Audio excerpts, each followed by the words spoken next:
யாரு மேலையும் நடவடிக்கை எடுக்கல, தாசில்தார் எடுக்கல, லோக்கல் சப் இன்ஸ்பெக்டர் மேல எடுக்கல, யாரு மேலும் எடுக்காம இவங்க மட்டும்தான் தப்பு பண்ணாங்கன்னா எப்படிங்கன்னா ஏத்துக்க முடியும்? அண்ணா நான் பேச தலைவா, இங்க பாருங்க தலைவா, சாரி சார். அதாவது நான் முதல்லயே சொன்னாங்க, நான் கரூர்லயும் டிவிக்கு அவர்களுடைய அனுமதி கடிதம் 3 மணியிலிருந்து 10 மணி வரை கொடுக்குறாங்க. காவல்துறை அதை வாங்கி அதை கையெழுத்து போட்டு ஏத்துக்கிறாங்க. நீங்களே சொல்லுங்க, பத்திரிகை நண்பர் நீங்க பல இடத்துக்கு போறீங்க, டிவி எல்லாம் கவர் பண்றீங்க, 7 மணி நேரம் ஒரு நிகழ்வு நடத்த முடியுமான்னு சொல்லுங்க.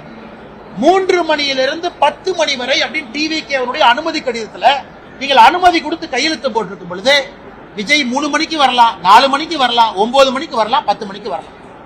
அதனால் இதையெல்லாம் நான் ஒரு முதலமைச்சர் சொல்றாங்கன்னு ஏற்றுக்கொள்வதற்கு தயாரா இல்லை. நீங்க அனுமதி கொடுக்கும் பொழுது 3லிருந்து 5, 7லிருந்து 9, 5லிருந்து 7 2 மணி நேரம் ஏன் கொடுக்கல?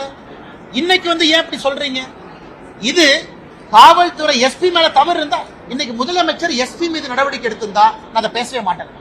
கரூர் எஸ்பியின் மீதோ கலெக்டர் மீதோ முதலமைச்சர் நடவடிக்கை எடுத்திருந்தால் நான் முதலமைச்சரை சொல்லியிருப்பேன், ஐயா நீங்க நடவடிக்கை எடுத்திருக்கீங்க, சந்தோஷம், நீங்க நடவடிக்கை எடுத்திருக்கீங்க, தப்பு செஞ்ச அதிகாரிகள் மீது நடவடிக்கை எடுத்திருக்கீங்க, இது ஒரு நல்ல முன்னுதாரணம்.